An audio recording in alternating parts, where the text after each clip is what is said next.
जी दोस्तों, मार्केटिंग की दुनिया एक अलग चीज़ है और हकीकत की दुनिया एक अलग चीज़ है। मार्केटिंग में आपको जो चीज़ दिखाई जाती है वो हकीकत में ऐसा नहीं होता।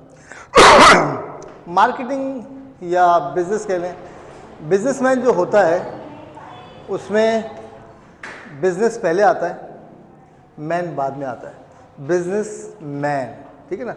तो बिजनेसमैन जो है वो पहले बिजनेस की सोचता है, इंसानियत की बाद में सोचता है। तो जितने बिजनेसमैन हैं उनका टारगेट ये होता है कि अपने आप को फ़ायदा, मेरा प्रॉफिट, माई बिजनेस, मेरी कमाई, मेरी इनकम, ठीक है ना। तो बिजनेसमैन जितने भी हैं वो थोड़े से सेल्फिश होते हैं। मैं आप लोगों को अगर मेरी बात बुरी लग रही है, जो लोग कारोबार करते हैं उनको मेरी बात यकीनन बुरी लगेगी, मैं उनसे माजरत खाऊं, लेकिन हकीकत यही है, ठीक है। लेकिन ऐसी बात नहीं है, मतलब बिल्कुल टोटली मैं सही नहीं कह रहा हूँ। तिजारत जो है वो तो हमारा सुन्नत नबी है, तो हमारे दीन में इसकी इजाज़त है, लेकिन हमारे दीन में जिस तरह इजाज़त है हम अगर उस पर चलें तो फिर बात ही क्या। तो कहने का मकसद कि मार्केटिंग में जो है जो आपको बताया जाता है उसका हकीकत से कोई ताल्लुक़ नहीं होता। मैं अभी देख रहा था, इंस्टीट्यूट का नाम लेने की ज़रूरत नहीं है, अक्सर इंस्टीट्यूट खुले हुए हैं और सिर्फ जर्मन ही का क्या, हर चीज़ जो है यहाँ पे झूठ की बुनियाद पे बिक रही है। मैं जर्मन लैंग्वेज का एक ऐड देख रहा था किसी इंस्टीट्यूट का, कि वो कह रहे थे जनाब अगर आपको अगर आपको इंग्लिश नहीं आती है तो आपको कोई फ़िक्र करने की ज़रूरत नहीं है, हमारे यहाँ आपको जो है वो उर्दू में पढ़ाया जाता है, आपकी अपनी ज़ुबान में पढ़ाया जाता है, और जर्मन लैंग्वेज बहुत आसान है और सारी बातें जो भी उनकी कहानी है। तो वो सब एक मार्केटिंग का हिस्सा है, ठीक है ना, उसका हकीकत से कोई ताल्लुक़ नहीं। मैं फिर बता दूं, जर्मन लैंग्वेज जो है बेसिकली यूरोपियन लैंग्वेज, और यूरोपियन लैंग्वेजेस जितनी भी हैं उन सब का ग्रामर की बेसिक्स जो है वो अंग्रेज़ी से मिलती जुलती है, ठीक है। तो अरे यार, तो अब उसमें ये बताया जा रहा है कि जनाब जर्मन लैंग्वेज बहुत आसान है, और आप जो है वो हाउस बिल्डिंग के बारे में बताया जा रहा है और जर्मनी जाना हुआ आसान और वगैरह वगैरह। मैं क्योंकि बुनियादी तौर पर टीचर हूँ और मैं समझता हूँ टीचर बनता नहीं है, टीचर पैदा होता है। टीचर के मिजाज में जो है ना वो एक ख़ास अहमकानापन होता है, वो अपने उस प्रोफेशन को फोकस किए रहता है, और उसका काम ये होता है कि इल्म जो है वो जल्दी से ट्रांसफ़र कर दे, दूसरों तक पहुंचा दे। लेकिन जो लोग एजुकेशन को अपना बिजनेस बनाए हुए हैं, और ज़ाहिर है एजुकेशन बिजनेस भी है, अब मैं आप लोगों को पढ़ा रहा हूँ तो मैं आपको फ्री तो नहीं पढ़ा रहा हूँ, मेरी भी दाल रोटी चलनी है ना। तो एक होते हैं टीचर और एक होते हैं प्रोफेशनल्स, बिजनेसमैन। जो अब हुआ क्या है कि बिजनेसमैन जो है वो टीचिंग प्रोफेशन में आ गए। अब उनको कितना आता है, कितना पढ़ा सकते हैं, कितनी काबिलियत है, वो उससे कतई नज़र उनका फोकस ये होता है कि ये जो स्टूडेंट है ये हमारा ब्रेड एंड बटर है और इससे पैसे किस तरह निकालने हैं। तो वो आपको ख्वाब दिखाते हैं, चाहे वो जापानी ज़ुबान हो, चाहे जर्मन हो, चाहे कोई भी सी भी पढ़ाई हो, वो आपको ऐसे ख्वाब दिखाता है कि बस आपने ये कोर्स किया नहीं और दुनिया आपके पीछे पड़ी है और ये बहुत आसान है वगैरह वगैरह वगैरह, ठीक है ना। अच्छा, दूसरी बात ये है, हाँ, तो मैं आपको बता रहा था कि वो मैं एक ऐड देख रहा था, उसने कहा जनाब उर्दू जो है वो हम आपको अंग्रेज़ी नहीं आती तो कोई फ़िक्र की बात नहीं, हम आपको उर्दू में पढ़ाते हैं और हम आपको जो है वो यूँ करा देंगे जर्मन लैंग्वेज के, आप 2 कोर्स कर लें तो आपका ये हो जाएगा, वो हो जाएगा। और हो क्या रहा है, कितने ही इंस्टीट्यूट से स्टूडेंट मेरे पास आते हैं और वो बेचारे कहते हैं सर हमने 4 महीने पढ़ा है, हमसे ठीक ठाक फीस ली है और हमें कुछ भी नहीं आता, हमें कुछ भी नहीं पढ़ाते हो।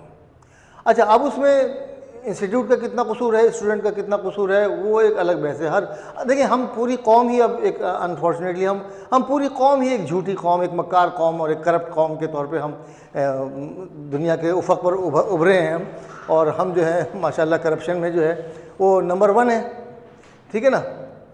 तो हमारे यहाँ हर काम में करप्शन है, तो वो करप्शन जो है वो एजुकेशन में भी आ गई। अब वो ऐसे लोग पढ़ा रहे हैं जो कि जिन्हें पढ़ना चाहिए। मुझे बताइए, जिसको जर्मन लैंग्वेज अच्छी आती हो वो खुद आपको बता रहा है कि जर्मन लैंग्वेज के 3 लेवल कर लो और आपको जो है जर्मनी भेज देंगे हम। तो भाई तो खुद क्या कर रहा है, तुझे तो 3 लेवल आते हैं।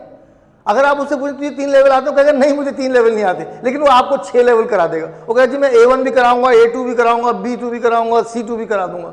उसे पूछ तुझे कितने लेवल आते हैं, उसको मुश्किल से 2 लेवल भी नहीं आते होंगे, और वो आपको पूरी B1 B2 C1 C2 की बात करेगा।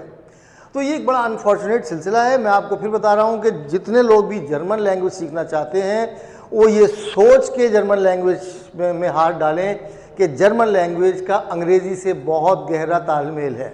अगर आपको अंग्रेज़ी ज़ुबान की ग्रामर अच्छी तरह से नहीं आती, अगर आपको इंग्लिश लैंग्वेज की ग्रामर और उसका सारा सिस्टम जो है उसमें आपका हाथ तंग है, तो आप जर्मन लैंग्वेज ना सीखें तो बेहतर है। ठीक है ना। तो अब आप कहेंगे ये क्या बात हुई, मैं बहुत ज़हीन आदमी हूँ, मुझे अगर लैंग्वेज नहीं आती तो क्या हो गया, मैं इंग्लिश नहीं आती तो क्या इंग्लिश नहीं आती, क्या मैं जर्मन भी नहीं सीख सकता? तो भाई हाँ आप सीख सकते हैं, मैं तो बहुत ज़हीन हूँ, मैं सीख सकता हूँ। तो अगर जो बंदा ज़हीन होता तो वो फिर इंग्लिश में उसका हाथ क्यों तंग होता? ठीक है ना, वो इंग्लिश ही ना सीख रहा होता। तो सिचुएशन ये हाल ये है इस वक्त कि जनाब हर तरफ एक मारा मारी है, हर आदमी अपना पैसा बटोर रहा है। तो मैं आप स्टूडेंट्स को सबको बता रहा हूँ कि जर्मन लैंग्वेज आसान है, बहुत आसान है उन लोगों के लिए जिनको इंग्लिश अच्छी आती है। जिनकी इंग्लिश कमज़ोर है, जो अंग्रेज़ी से घबराते हैं, वो जर्मन लैंग्वेज की तरफ ना रुख करें। मेरे पास बच्चा, मैं गारंटी से कहता हूँ कि मैं 2 महीने में A2 कराऊँगा, आपको जर्मन लैंग्वेज का A2 एग्ज़ाम पास कराऊँगा। मगर किसको? जिसका अंग्रेज़ी में अच्छे नंबर हो, जो अंग्रेज़ी में अबूर रखता हो, जिसकी इंग्लिश अबूर रखना तो एक बहुत वास्ट उसमें आ जाता है। इंग्लिश में किसी भी लैंग्वेज, हम उर्दू में नहीं कह सकते कि हमें अबूर हासिल है। तो अब वो बच्चे पढ़ने आ रहे हैं जर्मन, जिनको अंग्रेज़ी ठीक से नहीं आती, जिनको ABCD लिखनी नहीं आती, और वो जर्मन जा रहे हैं। क्यों जर्मन पढ़ रहे हैं? उन्हें ख्वाब दिखाए जा रहे हैं कि जनाब बस जर्मनी जाना तो बहुत आसान है, हम तुम्हें यूँ कर देंगे वो कर देंगे। कुछ भी नहीं करते ये, 4-6 महीने आपसे पैसे बटोरते हैं, उसके बाद कहते हैं सॉरी हम अब तुम्हारी कोई मदद नहीं कर सकते, तुमने एग्ज़ाम नहीं पास किया। जैपनीज़ लैंग्वेज, अब क्योंकि मैं दोनों लैंग्वेज पढ़ाता हूँ इसलिए मैं आपको जैपनीज़ लैंग्वेज के बारे में बता रहा हूँ। जैपनीज़ लैंग्वेज का अंग्रेज़ी से कोई वो नहीं है तालमेल, और जैपनीज़ ग्रामर जो है हमारे उर्दू हिंदी से बहुत करीब है। इसलिए हम इंडियन पाकिस्तानी जो हैं वो जैपनीज़ लैंग्वेज बहुत आसानी से बहुत जल्दी सीख लेते हैं। नहीं, ये नहीं कह रहा हम बहुत आसानी से बहुत जल्दी, हम लोग सीख लेते हैं। यूरोपियंस, कैनेडियंस, अमेरिकन्स की बनिस्बत हम जल्दी सीख लेते हैं। एक बात याद रखें, आप कोई सी भी लैंग्वेज सीख रहे हैं, जर्मन सीख रहे हैं, चाइनीज़ सीख रहे हैं, जैपनीज़ सीख रहे हैं, स्पेनिश सीख रहे हैं, फ्रेंच सीख रहे हैं, जब आप कहते हैं कि मैं फ़लाँ लैंग्वेज सीख रहा हूँ, इसका मतलब है आप ये कहते हैं कि मैं उस लैंग्वेज के 8-10 हज़ार अल्फाज की वोकेबलरी याद कर रहा हूँ। अगर आप 7-8 हज़ार, 5 हज़ार, 6 हज़ार कम अज़ कम अल्फाज याद नहीं कर सकते तो आप ये मत कहें कि आप ये लैंग्वेज सीख रहे हैं, आप नहीं सीख सकते। अगर आपकी मेमोरी अच्छी नहीं है, आपको याद नहीं रहती चीज़ें, तो आप लैंग्वेज नहीं सीख सकते। आप कोई आसान काम कीजिए, ठीक है ना। मैं आपको डिस्करेज नहीं कर रहा हूँ, मैं आप लोगों को फैक्ट्स बता रहा हूँ, क्योंकि मैं ये देखता हूँ कि स्टूडेंट जो है शौक में आते तो हैं, और वो अपने 50-60 हज़ार, 80 हज़ार, लाख रुपए डुबोने के बाद फिर उनको समझ में आता है कि यार ये तो it's not my cup of T. उस वक्त तक बहुत लेट हो चुका है, आपने अपना नुकसान कर दिया। और इसी गेम पर सारे इंस्टीट्यूट चल रहे हैं। ये सारे इंस्टीट्यूट यही कर रहे हैं कि आपको ख्वाब दिखाते हैं, आप जमा हो जाते हैं, तो आपसे 3 महीने की, 6 महीने की फ़ीस बटोर लेते हैं। अब आप 3 महीने के लिए तो फंस ही गए। अब आप कहते हैं यार जो हुआ सो हुआ। आप 3 महीने या 1 महीने, 2 महीने बैठते हैं और फिर आप चले जाते हैं। उनको आपकी कोई फ़िक्र नहीं है। इंस्टीट्यूट को यकीन जाने आपको कोई फ़िक्र नहीं है, उसको बस ये है कि हाँ जी आपसे 3 महीने की फ़ीस ले लिए। अब उसके बाद एक दूसरा कबूतर आएगा, वो भी भटका हुआ आएगा, उसको भी सुने, उसकी आंखों में वो भी ख्वाब होंगे, उसको भी जर्मनी की सड़कों की वीडियो दिखाई गई होगी, ठीक है ना, उसको भी जर्मन लड़कियों की तस्वीरें दिखाई गई होंगी, देखो इतनी खूबसूरत होती हैं और जर्मनी में इतना आसान है और इतनी अय्याशी है, इतना वो सब ये ख्वाब सजाए हुए आता है। और उसके बाद वो अपने आप को नुकसान करता है अपना और चला जाता है। और ये सारे इंस्टीट्यूट क्या यार, हर तरफ मकारी है इस मुल्क में, हर तरफ। मैं आपको लतीफ़ा सुनाऊँ, चलें आप लोग बोर हो रहे होंगे, अगर एंजॉय करें तो सुनिएगा। हमारे एक दोस्त हैं, वो अपने आप को बहुत समझदार समझते हैं, हर आदमी अपने आप को समझदार समझता है, लेकिन वो कहते हैं यार मैं जो हूँ ना, कहीं मुझे कोई बेवकूफ़ नहीं बना सकता।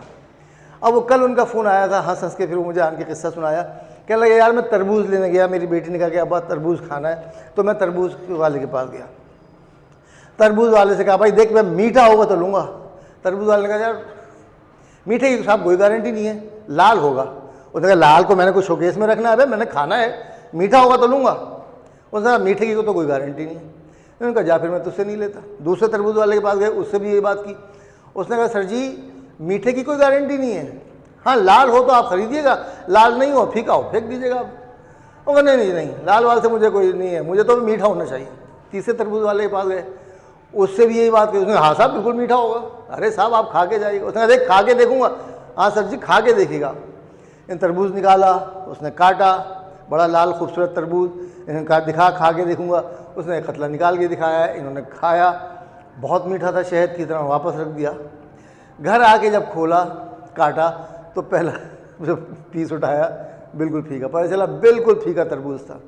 अब वो क्या कहानी है कि चाकू में, जिस चाकू से वो काट के आपको तरबूज का सैंपल काट के देते हैं, उस चाकू को स्क्रीन में डुबोया होता है।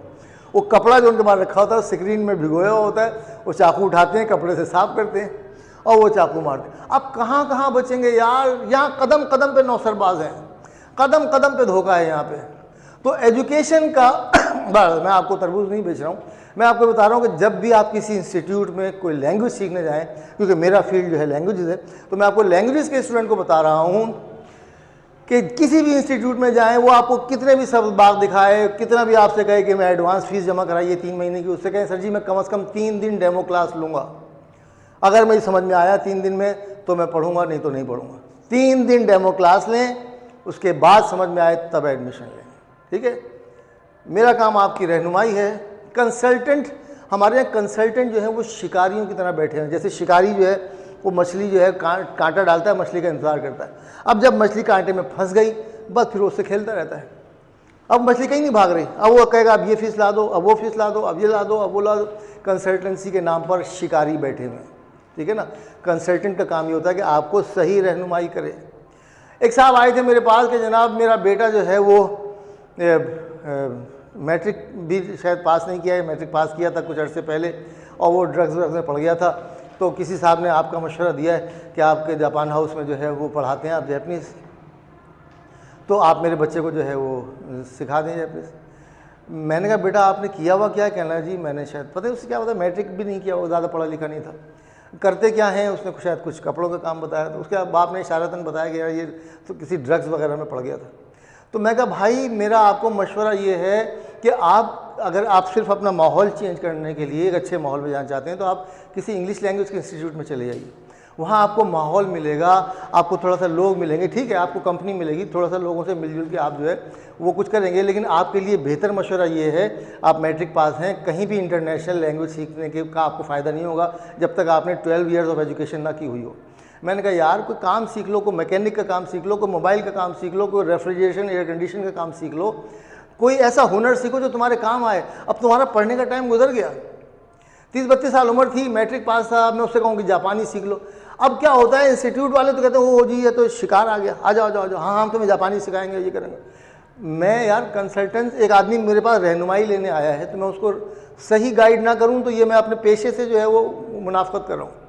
मैंने उसको वापस कर दिया। मैंने कहा यार आप जापानी ज़ुबान ना सीखें, आप सिर्फ आप लैंग्वेज इसलिए सीखना चाह रहे हैं माहौल के लिए, तो आप अंग्रेज़ी सीखें पहले, ठीक है ना। जापानी ज़ुबान महंगी भी है, मुश्किल भी है, आपका वक्त ख़राब होगा इसमें, आप पहले अंग्रेज़ी ज़ुबान सीखें। या ज़ुबान का आपका कोई काम नहीं है, आप कोई हुनर हासिल करें।